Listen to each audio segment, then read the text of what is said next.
Graças e paz, irmãos. Vamos abrir nossas Bíblias em Romanos, dessa vez não vai ser Jó. Romanos capítulo 12, versículos do 3 ao 8.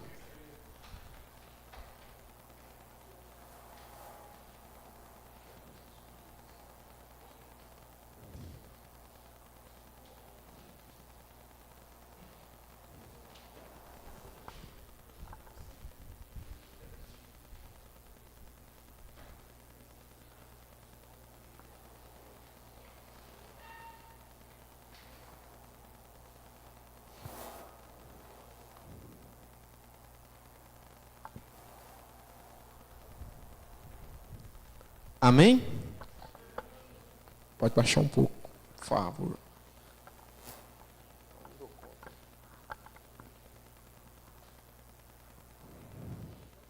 Romanos, capítulo 12.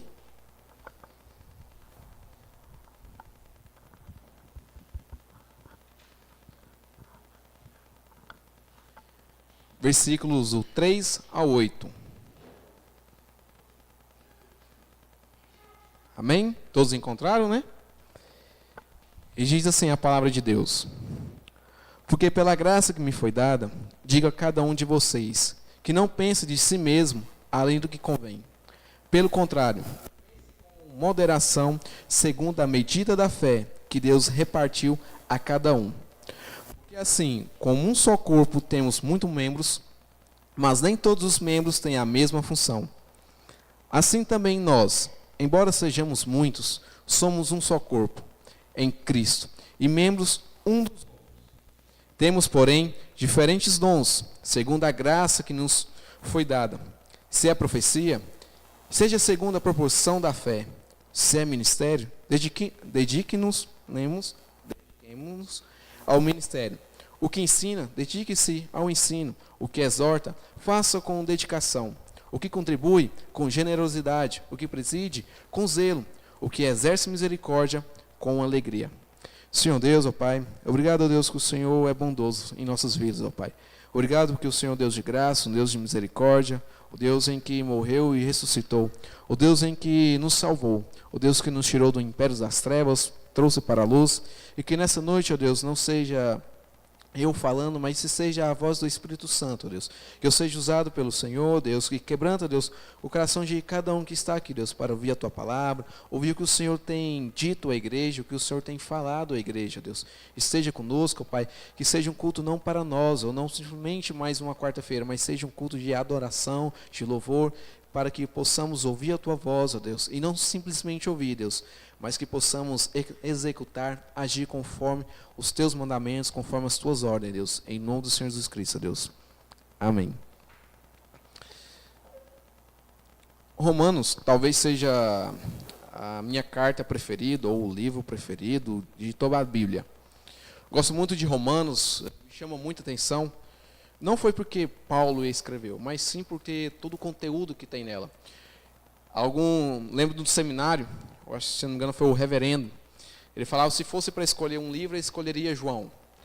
Se fosse para mim escolher, eu escolheria Romanos, para me guardar.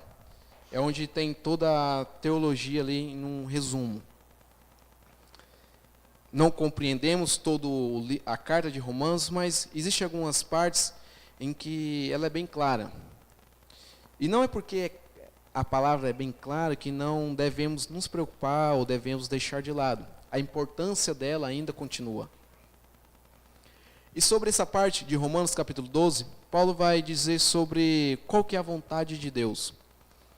Ele vai falar qual que é a vontade de Deus para a igreja, qual que é a vontade de Deus do seu filho perante ele, qual que é a vontade de Deus do seu filho perante a igreja.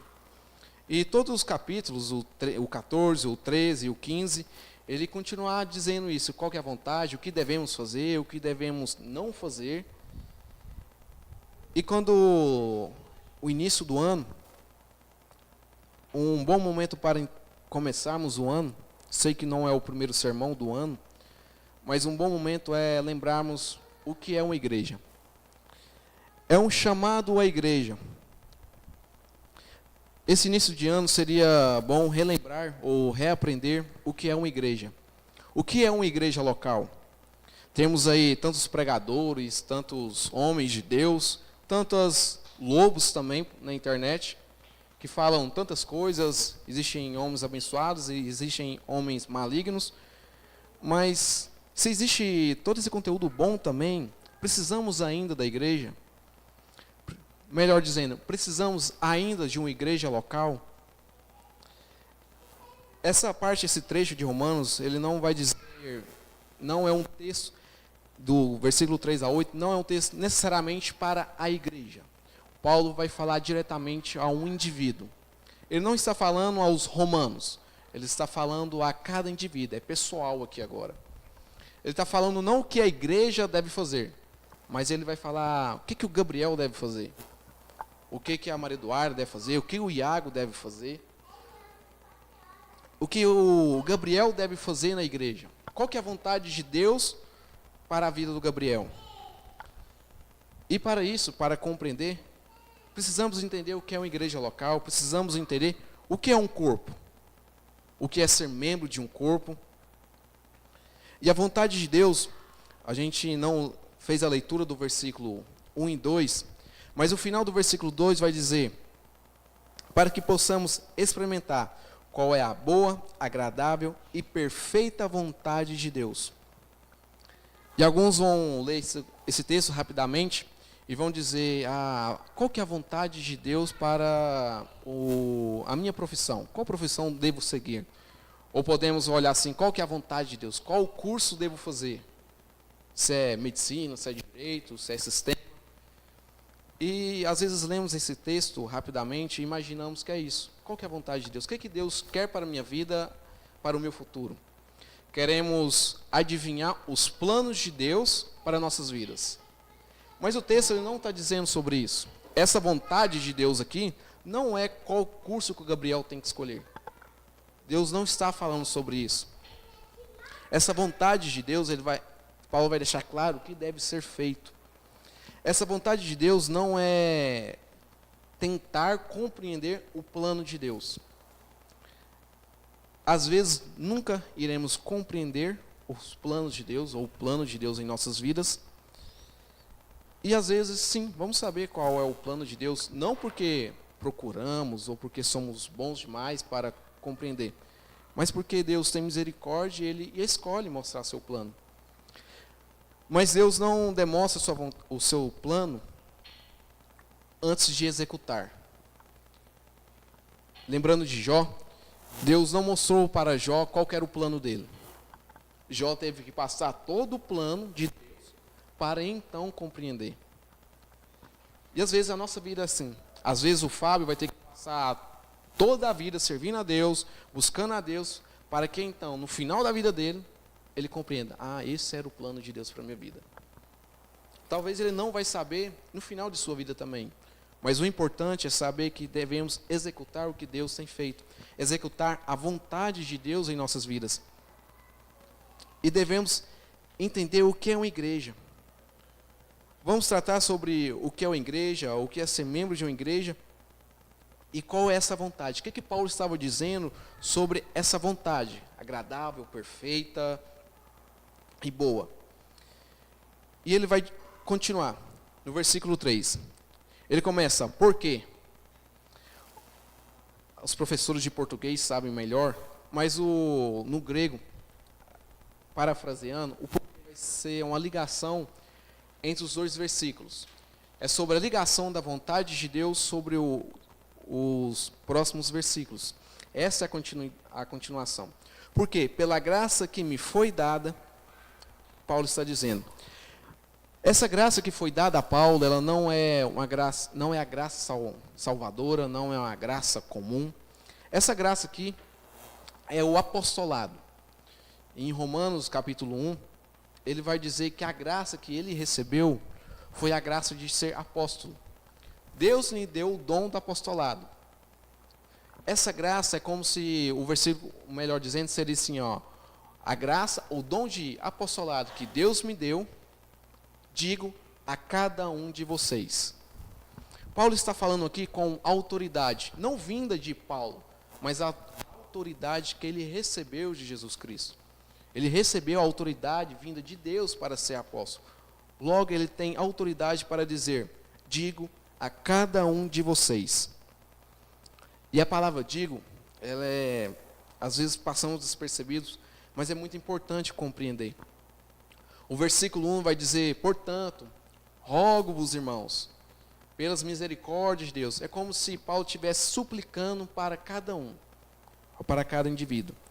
Mas a partir do versículo 3, ele vai dar uma ordem. Digo, execute. Isso é que Paulo está falando aqui. Digo ao Gabriel: Gabriel, estou te dando uma ordem. Não uma ordem vinda de mim, mas uma ordem vinda de Deus. Porque a autoridade que eu tenho aqui não é sobre mim, mas sobre o que Deus me deu. E Paulo vai continuar dizendo: digo a cada um de vocês que não pensem de si mesmo, além do que convém. Entramos aqui num complexo de superioridade, ou um complexo de inferioridade. Paulo vai dizer que não devemos pensar sobre nós mesmos mais do que convém. Esse alerta de Paulo, esse chamado de Paulo, não é para você ficar simplesmente pensando e não fazer nada. Essa ordem é para você refletir, analisar e executar.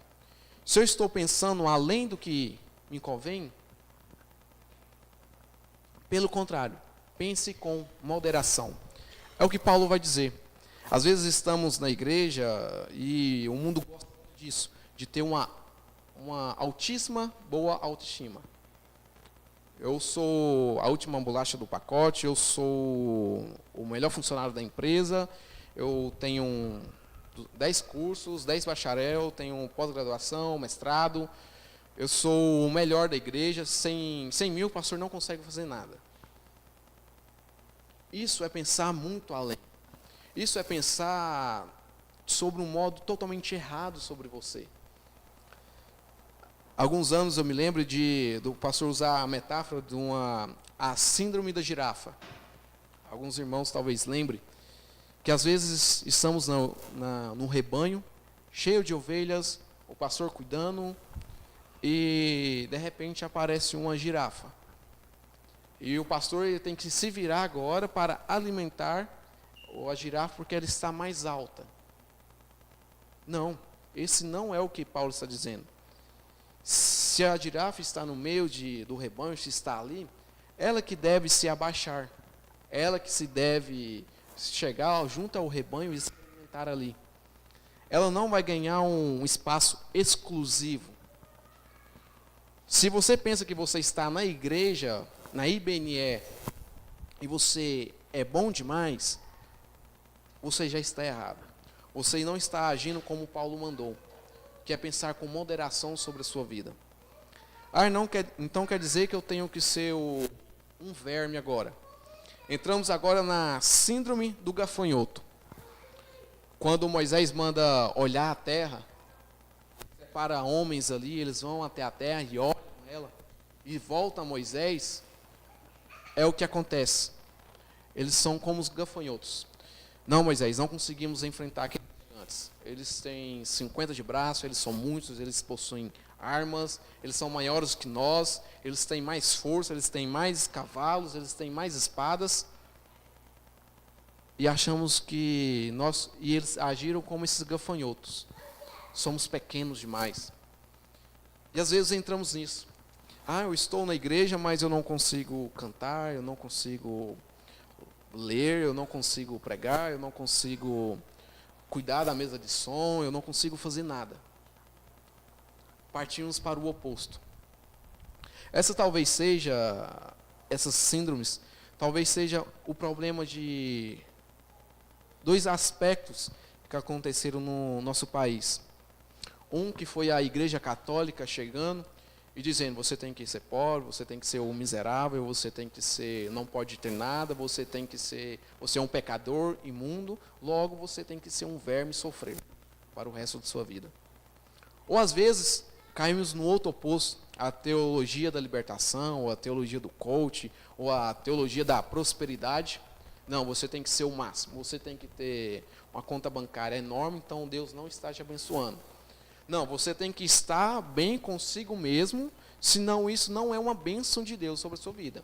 Se você não está bem consigo mesmo, logo você está sendo amaldiçoado, logo você não está sendo próspero. Você tem que ser rico, você tem que estar bem consigo mesmo. Caímos nesses dois opostos, onde Paulo, se adivinhar não fosse pecado, eu teria dito que esse foi o momento. Mas não, foi a revelação de Deus. Deus revelou desde o início, não ser nenhum dos extremos. Você não é autossuficiente, porque primeiro, você não é Deus. Você não consegue ser o dono do mundo. E você também não é um verme. Você também não é um coitado. Quando Paulo fala isso, para pensarmos com moderação, é para você que tem uma boa autoestima. Não é ter uma hiper autoestima ou uma hipoautoestima. É ter uma boa autoestima. É saber pensar sobre você mesmo, o que você é. Quando eu estava fazendo o discipulado com o pastor, a pergunta que ele mais fazia, e às vezes eu sentia raiva dessa pergunta, era: quem é você? Quem sou eu? Quem é o João Gabriel? Aí, eu não sei, pastor. E todo o discipulado era a mesma pergunta: quem é você? Quem é você? E devemos realmente compreender quem nós somos. Devemos saber e entender que nós somos não os melhores, mas que você também não é um verme. Você é um filho de Deus. Paulo está dizendo aqui não para ímpios nesse momento, ou chamando a atenção de ímpios. Ele está falando aqui para homens que são de Deus. Ele está falando aqui para pessoas que são crentes, pessoas que converteram, pessoas que estão dentro da igreja servindo a Deus. Paulo está falando para esse povo. Paulo está falando para você, que está dentro da igreja, está servindo a igreja, ou acabou de converter. Paulo está falando isso para você. A boa autoestima não é o contrário de humildade. Devemos ser humildes. Às vezes, lembro da frase que fala: humildade é isso, é não você ser mais ou ser menos, saber quem é você. Me lembro de um livro que ele se chama O Silêncio de Adão. E foi um ótimo livro, porque ele trata muito bem isso. Sobre as pessoas que são superiores demais, ou as pessoas que são inferiores. Ele vai tratar como as 5 letras do alfabeto. E ele vai dizer que a letra C é Cristo. Que você não deve pensar sobre mais ou menos. Você deve pensar, como Paulo diz, com moderação.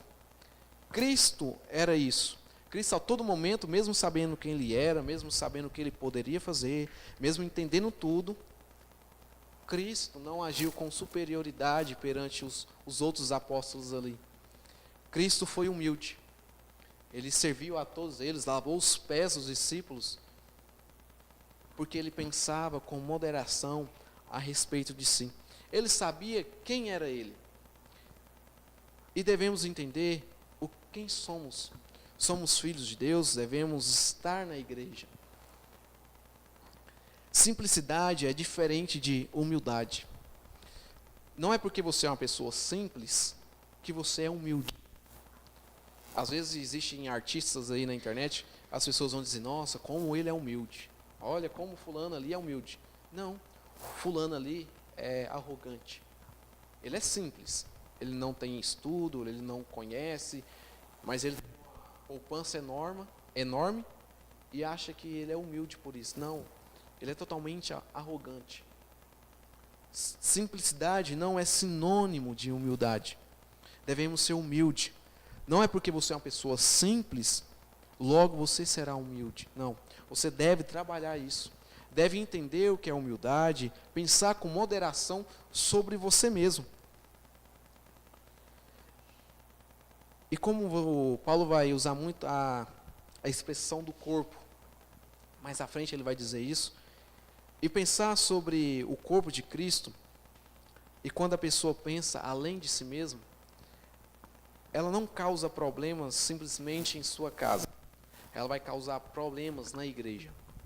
Se você está com um membro ou com uma pessoa dentro da igreja que pensa além de si mesmo, ela está trazendo problemas para a igreja. Ela está trazendo dificuldades para a igreja. Logo, a liderança tem que se preocupar, logo os pastores têm que se preocupar, tem que estar ali para ajudar a pessoa a pensar com moderação. Então não seja uma pessoa que pensa além de si mesmo. Não seja arrogante, não seja também uma pessoa vítima. Não seja aquele coitadinho dentro da igreja. Eu sofri a minha vida toda, logo todos têm que me servir. Não é o que Paulo está dizendo aqui. Paulo está falando, olhe para você mesmo, pense com moderação, não pense abaixo demais ou alto demais. Seja moderado em quem você é.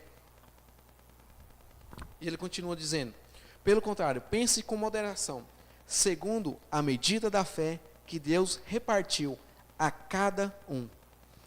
Essa parte que repartiu a cada um, ou repartiu a fé, a medida da fé, não quer dizer que a tia Sandra ganhou um pouco de fé, o Iago ganhou um pouco mais de fé, a Solange ganhou um pouco mais de fé. Não, não é isso. Paulo não está dizendo que alguns ganharam mais fé, outros menos. A palavra que ele usa, a medida da fé, imagina-se uma régua. Essa régua é a verdade, é a palavra revelada, é a Bíblia, é a Escritura. Devemos olhar para essa régua e nos ponderar. Devemos olhar para a Escritura, para a palavra de Deus e ver, estou sendo mais do que a palavra está dizendo ou estou sendo menos? A palavra de Deus vai dizer que você é filho de Deus, que você deve servir a Deus, que você deve honrar. A palavra de Deus nunca vai dizer que você é o último, que você é o melhor. A palavra de Deus não diz isso. É a medida da fé. Devemos olhar para a palavra, para a Escritura. Por isso que devemos ler e estudá-la, para entendermos onde está essa régua.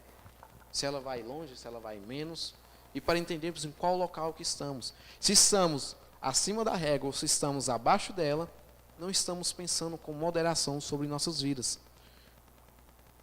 Todos nós devemos pensar sobre nós mesmos. Paulo aqui, ele não está dizendo para a igreja, ele está dizendo para você. É como se esse texto ele fosse um espelho. Quando devemos pensar na igreja, o que é uma igreja, não pense na comunidade, pense em você mesmo. O que eu tenho sido dentro da igreja? Eu tenho ajudado? Eu tenho atrapalhado? Temos que ter essa visão moderada sobre nós. Tenho que ter essa visão moderada sobre mim mesmo. E ele continua dizendo, no versículo 4, porque, assim como num só corpo, temos muitos membros, mas nem todos os membros têm a mesma função. Olha aqui a diversidade. Paulo está falando que somos membros. Somos um só corpo. Se somos um só corpo, devemos não atrapalhar os outros membros. Se cada membro tem a sua função, se o Gabriel tem a função de ser o braço direito, para que então o Fábio tem que ser o braço direito também? Já temos um braço direito. Se o Iago é a perna esquerda, para que queremos ser a perna esquerda? Cada um tem a sua função dentro da igreja.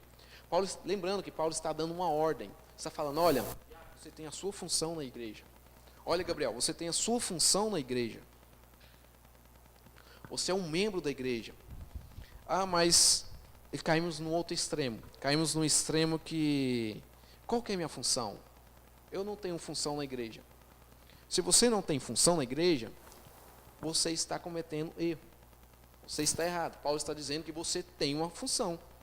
Se Paulo disse que você pode fazer, ele não disse que pode fazer, ele disse que você tem. Logo, se você está dentro da igreja local, você tem que fazer algo. Você não é um membro morto. Imagine se um pastor com um braço direito morto. Tudo que ele vai fazer, ele tem que pegar o braço direito dele, carregar, colocar onde ele quer. Se ele quer guardar ele no bolso, o braço esquerdo dele tem que pegar o direito, guardar ele no bolso. Imagina um corpo desse jeito. Você é um membro, mas se você é um membro morto, você está atrapalhando. Todo o braço esquerdo do pastor tem que ficar trabalhando para levantar o direito. E às vezes, quando estamos dentro da igreja e somos mortos, a liderança ou os irmãos que estão do nosso lado tem que ficar pegando você e levando para fazer alguma função, para executar alguma coisa. Você poderia ser, você deve ser esse membro que faça algo dentro da igreja. Paulo não está dizendo isso aqui que deve ser lá fora, que devemos, é o pastor da internet. Paulo não está dizendo para fora, ele está dizendo dentro da igreja local. Ele está falando conosco, com nós aqui. Não devemos ser membros mortos, devemos executar o que Deus mandou. Se Deus mandou você ser tal membro, seja esse membro. Devemos ampliar nossa visão. A igreja, sim, é um local de refúgio, é um local para pessoas abatidas, o versículo vai dizer para viúvos, para órfãos, para pessoas doentes. Sim, a Bíblia diz isso também. Mas devemos ter uma visão ampla, devemos ampliar a nossa visão. Se um médico ele fica doente, vá até o hospital, ele vai trabalhar? Não, ele vai ser cuidado. Outros profissionais vão cuidar dele, vão tratá-lo, vão dar um medicamento, vão fazer o diagnóstico. E assim como quando esse médico melhorar, ele deve voltar à sua função. Se esse membro está curado, se esse membro não está sentindo mais dor, todos os perrengues da vida dele foi organizado, ele deve se levantar e ajudar o outro. Às vezes queremos só receber. Queremos, não, estou aflito demais, não consigo trabalhar. Não consigo exercer a minha função dentro da igreja. Sim, tá. Se você foi curado, se você foi abençoado, se os líderes cuidaram de você e você está são, então vá ajudar outros. Vá ajudar outros que estão doentes. Vá ajudar a liderança a cuidar de outros. O que acontece muito no hospital é atestado médico para folga. O quão perigoso e ruim é um atestado médico para folga. A pessoa não está sentindo nada, a pessoa vai lá, pega um leito, pega medicamento, gasta tempo da equipe de enfermagem, gasta tempo do médico, e a pessoa que está ali com a parada cardíaca não vai ser atendida porque você pegou o leito. Você está são, você não precisa do leito. É quem está doente que precisa. Se você está bem, se você está melhor, saia do leito, deixe outro descansar, deixe outro deitar, deixe outro ser curado. Mas quer dizer que agora eu vou me levantar, já estou bem, agora eu vou ficar quieto. Não. A igreja é um corpo vivo. Se você está parado, você vai atrapalhar. Então a solução agora é sair. Às vezes, pessoas que saíram pensaram isso. Não, se eu estou atrapalhando, se está difícil demais um corpo, vou sair. Imagine o pastor novamente com um braço que não funciona e vamos lá e arrancamos ele. A dor que ele vai sentir, a dor que ele vai causar. Ele não vai morrer, mas ele vai sentir dor. O membro quando sai ou quando se isola, e o que acontece? Ele causa preocupação. Às vezes vemos aqui sermões dos pastores, onde eles falam sobre a preocupação com tal indivíduo ou outro. Ou talvez no início ali, quando algum indivíduo saiu. É isso que acontece, foi ser retirado. O caminho não é sair, o caminho é funcionar. O caminho é encontrar qual que é a sua função. Você é tal membro, a minha função é essa e vou executar. Essa é a função, essa é a ideia. É isso que Paulo está trazendo, para que você não pense acima, que você não pense menos abaixo, que você entenda que você é um membro, que você está na igreja e que você deve executar algo. Às vezes tem algum evento na igreja e vamos imaginar que é sempre os 10 membros trabalhando. Sempre os 10, sempre os 10, sempre os 10. Eles uma hora vão cansar. Se não tiver outros membros para ajudar, o trabalho vai ficar difícil, o trabalho fica sobrecarregado. Se você está bem, e acredito que a maioria de nós estamos bem, devemos servir a Deus, devemos honrar, devemos fazer a vontade de Deus. E o membro precisa do corpo. Ser um membro em casa não funciona. Ser um membro de internet não funciona. Mas e a pessoa que vive na zona rural ou que vive em uma cidade onde não possui uma igreja? Sim, isso é, como se diz, a exceção. Mas se você está dentro da igreja, na IBNE, não adianta você ficar simplesmente em casa. Existe um jovem que saiu da igreja, ou está saindo, não sei, e numa conversa ele disse que estava bem com Deus, que estava bem com a igreja, e o pensamento é, como ele está bem com a igreja, se ele, como um membro, não executa a função e não está dentro do corpo? Como que ele, um braço arrancado, está bem? Ele vai morrer. Não é jogando praga ou amaldiçoando, mas é uma conduta que Jesus Cristo deixou claro. Quando for arrancado ou quando o membro se parte do corpo, ele pode durar um tempo fora, mas ele vai morrer. Ele não suportará, porque ele não faz parte de um corpo mas. E lembrando, Paulo não está dizendo para você se separar do corpo. Ele está dizendo para você executar. Uma ovelha longe do rebanho se torna um alvo. O lobo, ele só vai atrás da ovelha frágil, aquela que está longe, aquela que anda mais perdido. Lembramos aí da ovelha pompom? O lobo vai atrás dessas ovelhas. Às vezes o outro lobo sim vai atacar o rebanho. Mas com certeza, a maioria dos avanços desse lobo, dos avanços de Satanás, serão contra ovelhas que estão longe dos seus pastores, que estão longe do pastoreio. São ovelhas que estão longe de sua casa. Essas ovelhas com certeza serão destruídas, se não, no mínimo serão destroçadas, completamente machucadas. Devemos entender qual é a função que nós temos dentro da igreja e executar. E olhamos para a igreja e lembro do Fábio, quando tinha a EBD, que era no caderno. Se o Fábio falasse que teria um aplicativo, eu ia rir da cara dele. Eu falava assim, Fábio, isso não funciona, cara. Isso não vai para frente. Mas ser membro de uma igreja é isso. É ver onde precisa, entender o que o corpo precisa, o que a liderança está precisando e desafogar isso, ajudar. O aplicativo foi ótimo nisso, o tanto que ganhou, pelo menos imagino, ganhou tempo, está tudo organizado, você consegue acessar. Isso é executar. Isso é procurar a função e executá-la. Devemos ampliar sempre a nossa visão. Você deve agir dentro da igreja. Paulo está mandando, não é, eu vou pensar em fazer alguma coisa na igreja. Não, faça algo. Paulo diz que você tem algo para fazer, você tem uma função. Encontre-a, ache-a. E ele vai continuar dizendo no versículo 6: temos, porém, diferentes dons, segundo a graça que nos foi dada. Cada um tem o seu dom, cada um tem algum dom para ser executado. E é interessante quando falamos do corpo, voltamos rapidamente só no versículo 5, que vai falar, somos um só corpo em Cristo. Em outros locais vão dizer que somos o corpo de Cristo. E Paulo aqui vai usar a expressão, somos o corpo em Cristo. Se um membro nosso, se uma pessoa dessa igreja não executa sua função, ela está causando problemas ao corpo.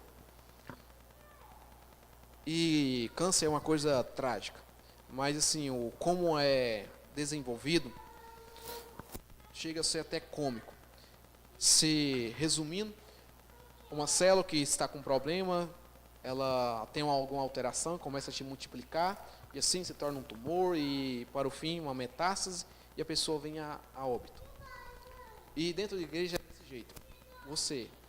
Se você se torna uma célula cancerígena, e você começa a conversar com o outro, com o irmão que está do seu lado, na frente do seu banco ou atrás, e começa, nossa, o pastor é ruim, a igreja é ruim, o som é muito alto, às vezes o som é muito baixo, a comida não estava boa, o Fábio atrapalha, alguém atrapalha, pessoas são nervosas. Está sendo um câncer dentro da igreja. Você está trazendo mais pessoas para se tornar essas células de câncer, mais sofrimento, porque uma hora algum órgão vai parar, algum membro vai sentir, vai ser prejudicado.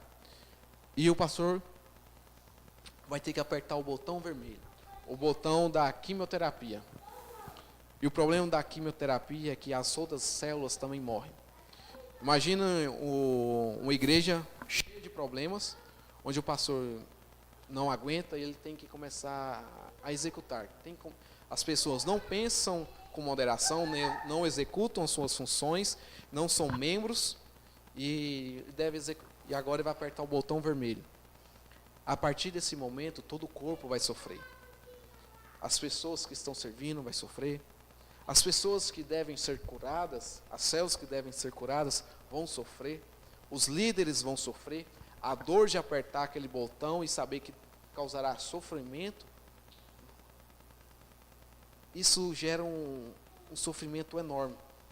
Mas deve-se fazer isso para que o corpo não morra, para que ele continue vivo. E Paulo ainda vai dizer, temos diferentes dons.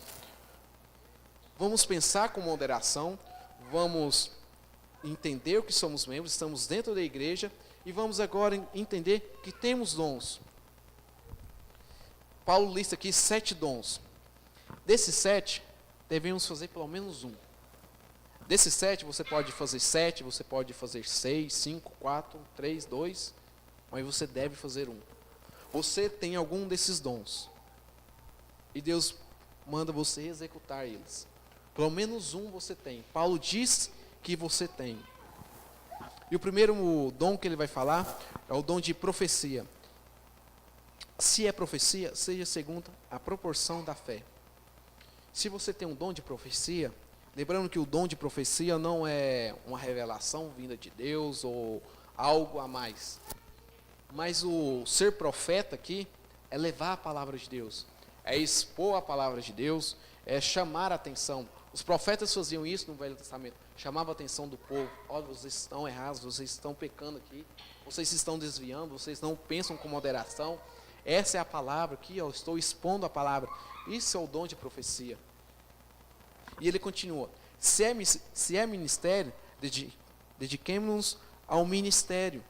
Esse ministério aqui, ele está falando do diaconal, da diaconia. Esse ministério aqui é o servir. Temos aí diáconos, e esse ministério aqui é para se você dedique a ele. É sim para carregar um banco, para carregar uma cadeira, para buscar algo para o pastor, para mover o vaso, como o pastor disse domingo. Esse é seu ministério. Então dedique a ele. Se você tem um dom de ser diácono e você não quer servir, você está trazendo um problema. Você tem esse dom, execute ele, faça ele. O que ensina, dedique-se ao ensino. Se você tem um dom de ensinar, ensine. Eu tenho um dom de ensinar, mas eu não estudo, eu não sei o que falar. Não, então você não tem um dom de ensinar. Se você tem o dom de ensinar, ensine. A igreja, podemos talvez olhar para a igreja não dá oportunidade. Como não dá oportunidade?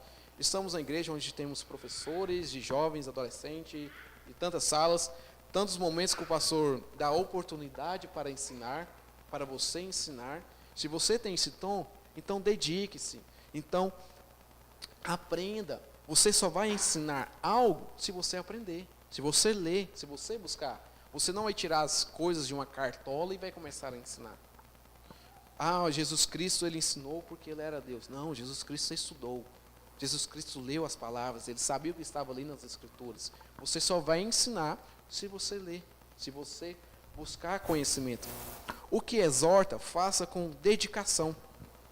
O exortar me lembra muito do pastor João. Às vezes acontecia algo na igreja, ele já descia daqui de cima e todo mundo pensava, nossa, agora acabou. Agora ele vai passar o trator na pessoa. Mas ele ia ali, conversava no gabinete e a pessoa voltava chorando, a maioria das vezes, mas a pessoa voltava com ânimo. O dom de exortar é isso. Faça com ânimo. Estimule a pessoa a melhorar, buscar a palavra de Deus. Isso é exortação, é você estimular, você dar ânimo à pessoa. Aconteceu um fato recentemente e a pessoa voltou chorando, mas com ânimo. Voltou estimulada para o reino. Isso que é exortar. O que contribui com generosidade. O contribui aqui realmente é com coisas físicas. Não está falando de contribuir com alguma coisa que não é material. Realmente é material. Contribui com generosidade. Se o Fábio deu o relógio para a igreja, que ele não fique lá, pastor, deu um relógio para a igreja. Passa 2 cultos, pastor, deu um relógio para a igreja. Passa 1 ano, pastor, eu dei aquele relógio para a igreja. Não é isso o dom de contribuir. O dom de contribuir realmente é dar algo. Mas não ficar morrendo. Ai, pastor, eu gastei dinheiro com isso, não consigo.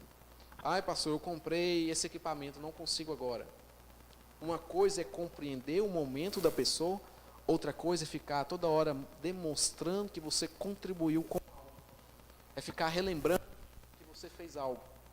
Um exemplo de contribuição, me lembro muito, quando o pastor buscava os jovens, na minha época adolescente, em suas casas.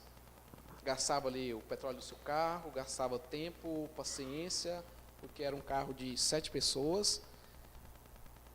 E ele nunca utilizou isso. Nunca ficou falando, eu faço isso, eu faço isso, eu faço aquilo. Ele contribuiu com generosidade. Ele fez o que o seu dom mandou fazer. Ele fez com amor. Ele fez olhando para Cristo. E o texto continua dizendo, o que preside com zelo. O preside aqui é com liderança. Se você é um líder, então lidere. Se você tem o dom de liderar, então faça com zelo. E o último dom que o Paulo vai colocar, quem exerce misericórdia com alegria. Se você tem um dom de misericórdia, então exerça ele com alegria. É parecido com contribuir, mas misericórdia é ter misericórdia com o outro. Converse com o outro, ajude as pessoas, não somente em coisas materiais. Vai ajudar alguma pessoa que está necessitando, ou ajudar o pastor com algum problema, com outro irmão. Faça isso com alegria. Faça isso com zelo. Faça isso com amor a Deus e não com a tristeza ou com rancor, ou para ficar demonstrando que você fez algo depois. Essa é a vontade boa, agradável e perfeita de Deus para a sua vida. Versículos dos 3 a 8, Paulo vai dizer como um membro da igreja deve agir perante a igreja. E como ele deve agir? Com moderação sobre si mesmo. Ele deve entender que ele faz parte do corpo. Não funciona uma vida longe da igreja. Não funciona uma vida de internet. Você deve entender que você tem uma função. Paulo não disse que talvez você tenha uma função. Paulo diz que você tem uma função. Você pode fazer algo. Você tem algo para fazer aqui. E não é fazer lá fora, é fazer dentro da IBNE mesmo. Não seja uma pessoa que fica toda hora fingindo que é uma vítima. Não ocupe leitos de outras pessoas. Ajude os líderes. E dentro desses dons, encontre o seu. Você só vai encontrar o seu dom se você fizer algo. Não vai cair do céu a mensagem, o Iago tem um dom de ministério. Não vai cair do céu. Ele tem que procurar. E durante a vida dele, durante o executar da vida dele, ele vai compreender qual que é o plano de Deus para ele. E então que nessa noite, que possamos pensar sobre moderação, que possamos pensar sobre quem nós somos, que possamos compreender que temos um dom, que temos uma função aqui dentro. Senhor Deus, ó Pai, obrigado, Pai, que o Senhor é maravilhoso, ó Deus. Ó Deus, que nessa noite, Pai, possamos compreender, Pai, possamos olhar para o nosso coração, Deus, se estamos pensando além ou se estamos pensando abaixo, ó Deus. Que possamos pensar com moderação sobre nossas vidas aqui dentro, Deus. Que possamos encontrar, Deus, qual é a nossa função, Deus. Que possamos compreender qual membro sou. Deus, que Aquebranta os nossos corações, Deus, para pensar, ó Deus, pensar somente em Te servir, ó Deus. Que viemos aqui, ó Deus, não para nos achar melhor, ó Deus, mas para executar, ó Deus, o que o Senhor tem feito em nossas vidas, ó Pai.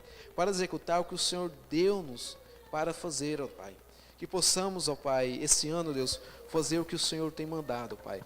Que possamos, ó Pai, fazer durante todo esse ano, Pai, durante todos os dias, horas, todo o momento de nossas vidas em diante agora, ó Deus, fazer o que o Senhor tem mandado para fazer, ó Pai.